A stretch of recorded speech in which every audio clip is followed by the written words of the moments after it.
Welcome to Giant Radio, where we're all about big ideas in sales and marketing and eye-popping discussions with successful entrepreneurs. Turn up the volume and settle in. Now, here's the founder of Giant Jacks Media and your host, Paul Hitchcock.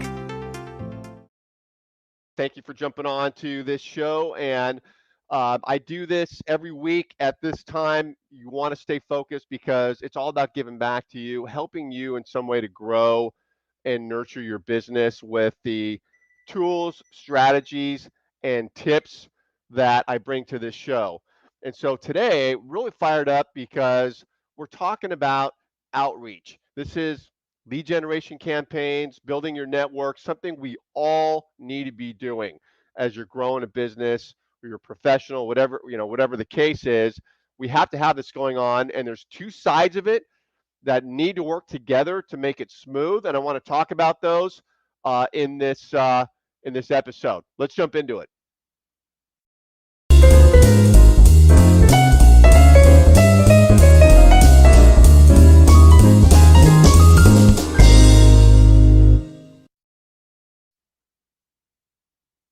Okay, let me share my screen. You can enlarge that screen wherever you watch this. I'm streaming everywhere: LinkedIn, YouTube, Facebook, Twitter.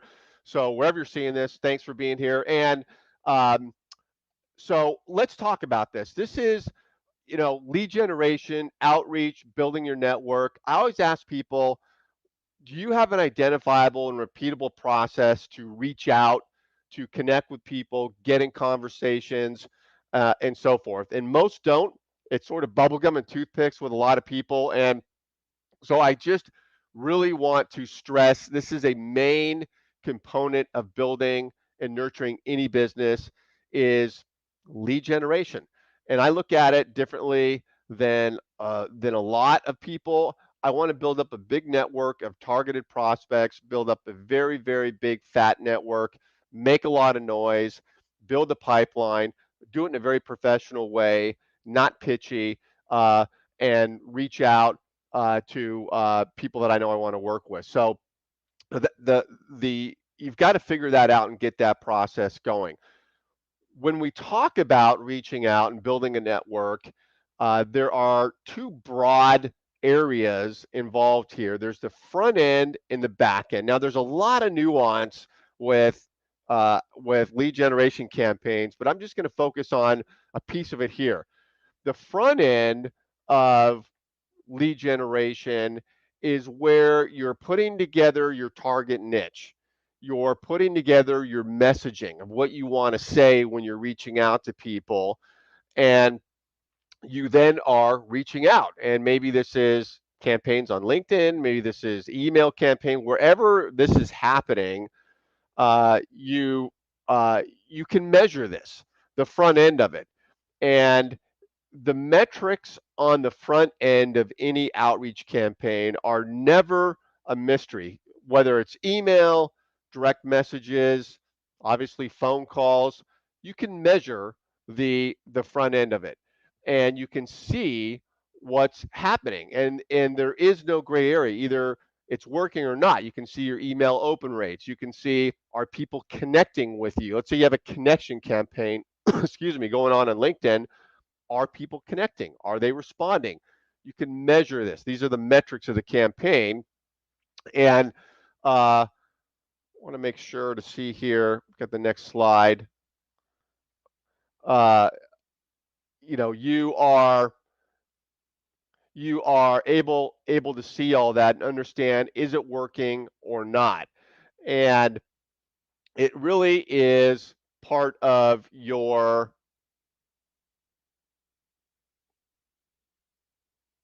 sales funnel, which is right here. And so your sales funnel is where you have the front end of it is the awareness campaign, right? So this is your basic sales funnel: awareness, interest, decision, action. When you're reaching out on the front end, it's making people aware of who you are and tracking that. And that's what you want to measure to make sure that's going correct. And where that can fall apart on the front end of reaching out is, first of all, any good outreach campaign starts with a targeted list, right? Your prospect list. And so if you have a lousy list, obviously, no matter how great the metrics are, who cares? Because your list is crappy and you're getting unqualified people coming into your touch point system there. So you got to really work hard to understand who do you want to work with? Who are these people? And then use the right filters. Sales Navigator is a great filter, for example. There are plenty of ways to filter for people through Sales Navigator, but even off of Sales Navigator. Maybe you're buying lists or whatever you're doing, or finding lists somehow. You have a resource. The point is, get that list airtight. Look at that list. Become familiar with that list. Get comfortable with the list of who you're reaching out to. And then on that front end, the messaging to that list is very important because you want to understand their challenges, the opportunities, the language they speak. You know your audience. And so your messaging when you're reaching out, especially if you're automating this, which is always a good idea. There's great tools to take the labor off of your plate and getting messages going out, but it's got to be tailored to your group and really have a conversation with them. What do they care about? What are they passionate about? And for example, if you're reaching out to, let's say, uh, people who own rental income properties, we know what the issues are for anybody who owns rental income property. It's an investment, so they care about taxation, they care about tenant liability, they care about guarding themselves from lawsuits from tenants, they care about cash flow with their property, 1031 exchanges, all the things that if you own investment property, these are things that you care about. And so if that's your audience, and it is an audience for me for one of my businesses I'm building out, if that's your audience, speak to them, put content together, message them that that touches on those important matters for investment property owners. So you get it, you have your list, then you've got the messaging to generate awareness and interest in you. So that can be measured. That's the front end. And if the list is cruddy, the messaging is lousy, then the stats on that outreach aren't going to be working very well. And so you've got to make that airtight. Now, here's the back end process, which is harder to measure because you're talking to human beings now, and you're having conversations, and it's not automated. You're not scaling these things. This is where it's human to human interaction, which has obviously got to happen at some point. But the back end's got to be just as tight as the front end. And I see with outreach campaigns a lot of times the front end can get going, it's working fine, but the back end is where it falls apart because people, whether you're a business coach, a Vistage chair, work with a lot of Vistage chairs, or whoever you are, and you're reaching out, if you don't have a tight back end process, it's not going to work. And so let me talk about this process a bit. So first of all, number one there is you've made them aware of who you are. Okay. So now you've reached out, you've connected with them. So let's say on LinkedIn, you've made a connection. I equate that to real life. You shook their hand, right? You don't know anything about them. You shook their hand. Now you got to have a discussion. Got to be curious and get into it. How do you do that? So, like real life, if you went into a room and shook somebody's hand, you'd have a further conversation. You want to talk and learn and so forth. Same thing on platforms like LinkedIn. You shook their hand, they connected with you. Now, what are you going to do? Number two here gets into the agenda. And I just go insane with the back end agenda of an outreach campaign. Get the front end down, now the back end. And this is where I get into a lot of counseling with people I'm working with on, okay, what's your back end? Do you have this airtight? Tell it to me. Let's look at every single piece along the way. First piece is they're aware. Now you got to get them on a Zoom. Number two, and how do you do that? Not a phone call, a Zoom. Anytime you can get video to video, person to person, you want to do it. It's more powerful, helps with conversions everywhere. So here's the agenda when you reach out to try to get them on a Zoom call. Is number one is you thank them. You thank them for connecting with you, thank them for being a part of your network. Thank you. Lead with a thank you. Then you've got to humanize that interaction, meaning that you haven't interacted with them other than a connection request on LinkedIn. Now they're connected. Now humanize it. So go to their profile, actually spend time looking at their profile. People put a lot of stuff on their profile today that they care very much about. What do they have on their profile? What are they passionate about? Are they involved in a foundation?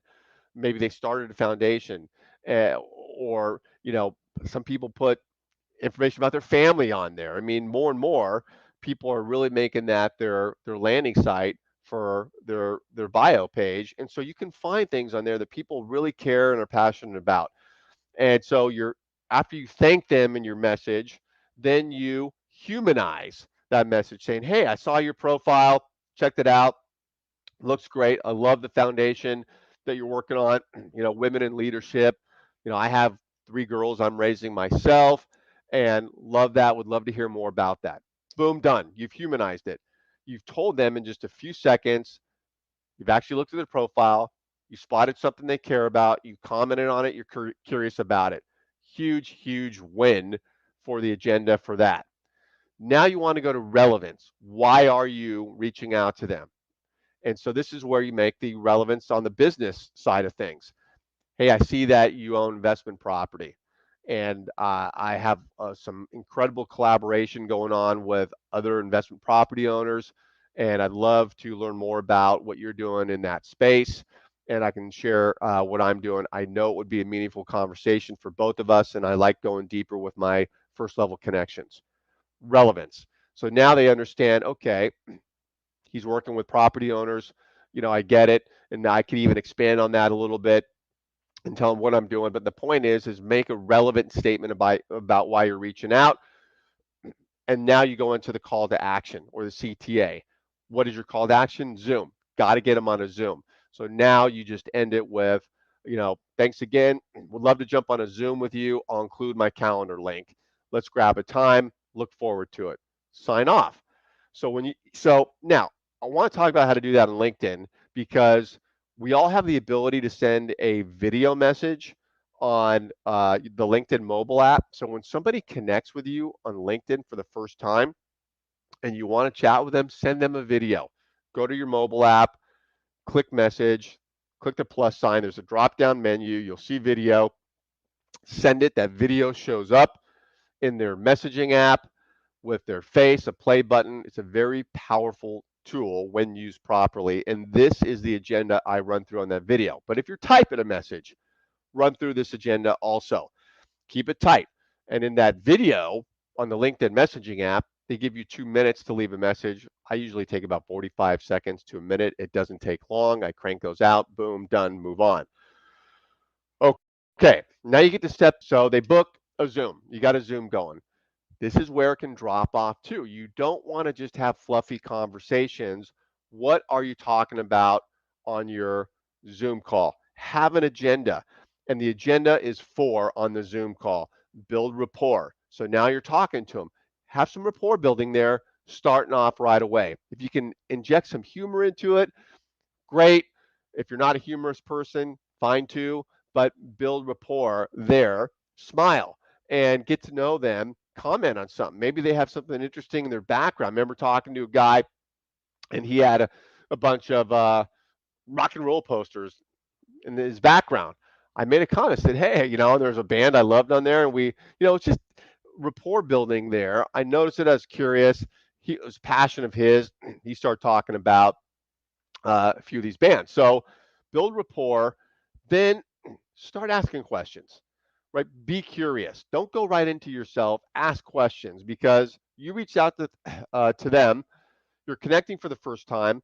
So just start probing and be genuinely curious about them. Like, tell me about, ask them, hey, did you grow up in that area? Yeah, you have family there? People love talking about their families. And then get into business, and how'd you get into business, and And, look at yourself as a talk show host. I almost put myself in like, okay, I'm Jay Leno or Jimmy Fallon or something. They're really good at creating conversation, having dialogue.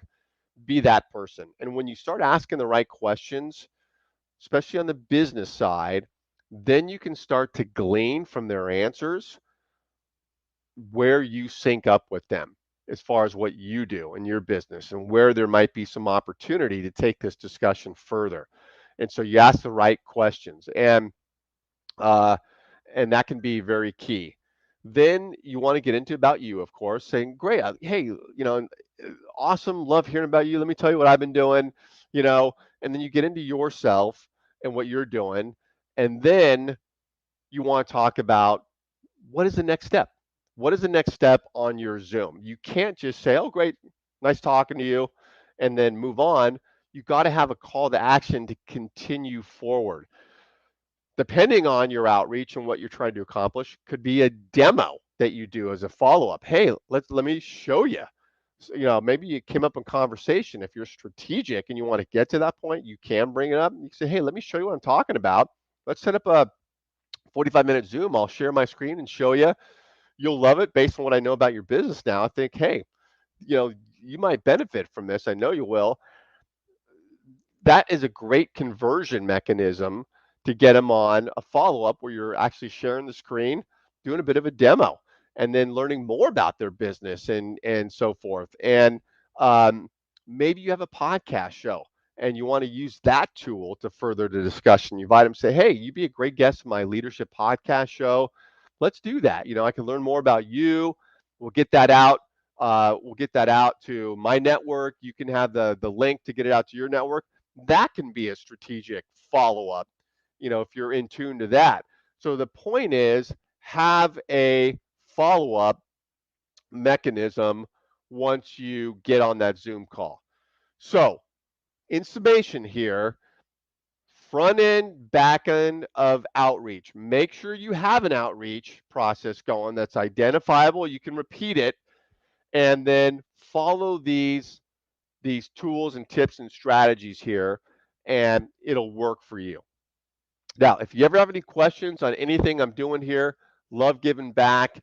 And around this video, wherever you're watching it, is a way to get with me and love to learn more about your business. I just love giving back, and I can tell you what I'm doing. I'm a great guy to know. 3 podcast shows, a radio show broadcast from Los Angeles.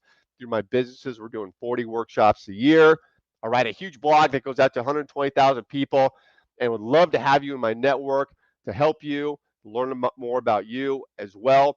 So let's stay connected. Thanks so much for being here. We'll see you next time.